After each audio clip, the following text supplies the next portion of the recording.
My dear friends, we have reached the second Sunday of Lent, and the liturgy of the Word today is about the transfiguration of the Lord Jesus Christ.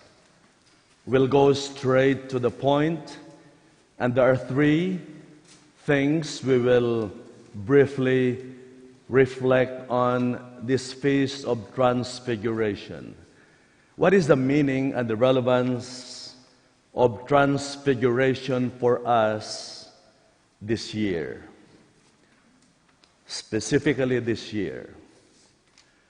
There are 3 points. First, we will talk about lessons we learn from the planet Earth. What is the Earth trying to teach us as dominant inhabitants of this planet? The Earth is teaching us something.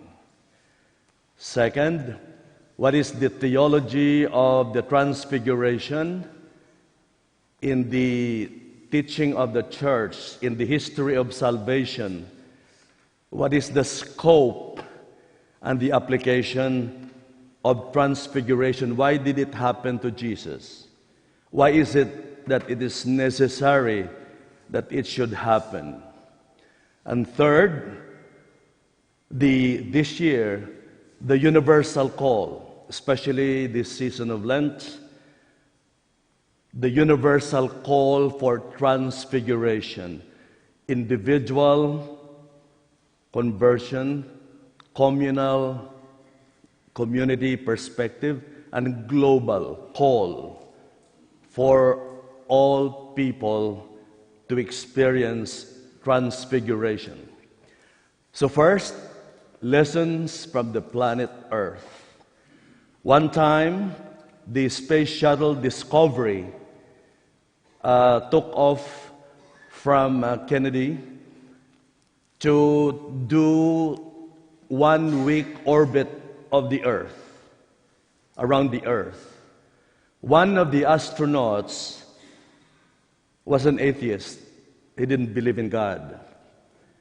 And while they were deep in space, they were orbiting the Earth, he looked out of the window of the space shuttle and he saw this bright blue shining planet. It's so beautiful that deep in his heart he thought somebody must have designed this. Somebody must have made this. It's so beautiful. It's shining white and blue. Deep in his heart, he experienced conversion. There is a God who made this. It's so beautiful that it converted him. But as he glanced from the window to the monitors, satellite communications, receiving messages from the satellites and focusing. It focuses closer and closer to different parts of the world. And then the news coming out of this broadcasts received by satellites, he saw that it's not beautiful. There is war, a lot of people dying of illness, there are fights, there are intrigues and debates, and people putting each other down. It's not beautiful.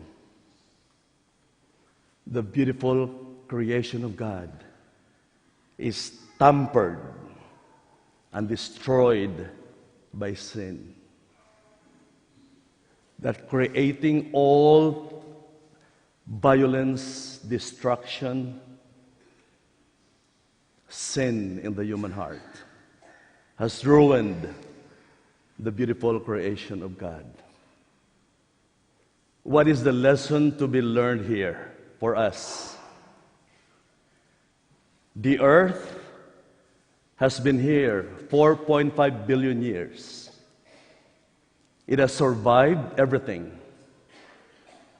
It is a creation of God, governed by laws and systems. It is a self-organizing, self-harmonizing, self-correcting system that if you mistreat it and tamper with it, you'll get a spanking. They say God forgives all the time. Man, sometimes. Sometimes he doesn't. Nature, earth, never. You tamper with it, you pay immediately. It is a self-correcting system that you don't mess with it. Okay? I don't want to say that people who are infected, many of them are innocent, are punished. No. My heart cries for all the victims. But the earth is just trying to take care of itself.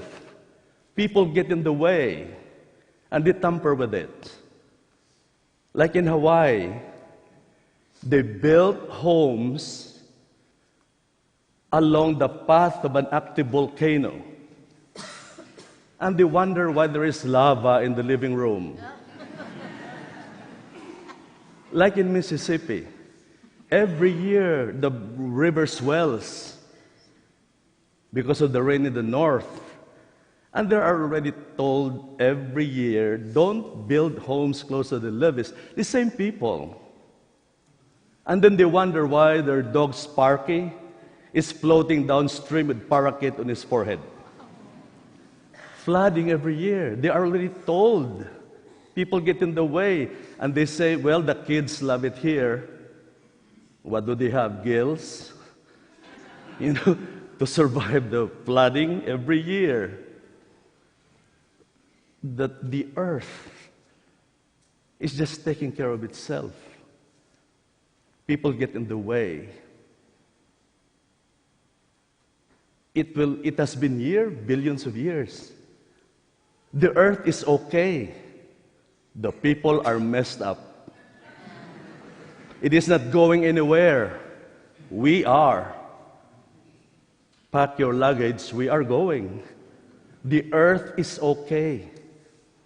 It is correcting itself. It is a system that should be respected because it was created by God that way. You don't mess with it. You don't tamper with it. That's one lesson. And so, it is correcting itself, telling people, behave, be humble,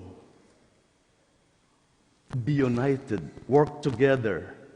That is what it's saying to us. If you want to survive here, let's get together, work together. That is the lesson it is saying. Now, what is the theology of the transfiguration of Jesus? The transfiguration of Jesus, that creation has to be repaired. And so, God Himself will do the repair. What we saw in that Mount Tabor was that the power of God will transform the earth. It will take off the sin that Adam and Eve did. And it will cleanse creation. The image of Jesus is the resurrected. He was shining and glowing because He will take the sin away and repair the earth and reinstate order in the universe. That was the meaning. It was the day before Passion Sunday. He already showed us a preview of what will happen the final conclusion of his mission in repairing creation. That's the image of the resurrected Christ. And at the end, sin will be purged and order will be installed. That is the theology of the Transfiguration. Now, what is the universal call? This is the season of Lent. This is the meaning of Transfiguration. We are all called to experience a form of transformation individually. That is the meaning of the ancient practices of Lent that we are doing, the fasting, the prayers, the sacrifices we do, charity. These are all intended so that a form of transfiguration will happen in our lives, correcting ourselves so that new life will come. In communities, the same.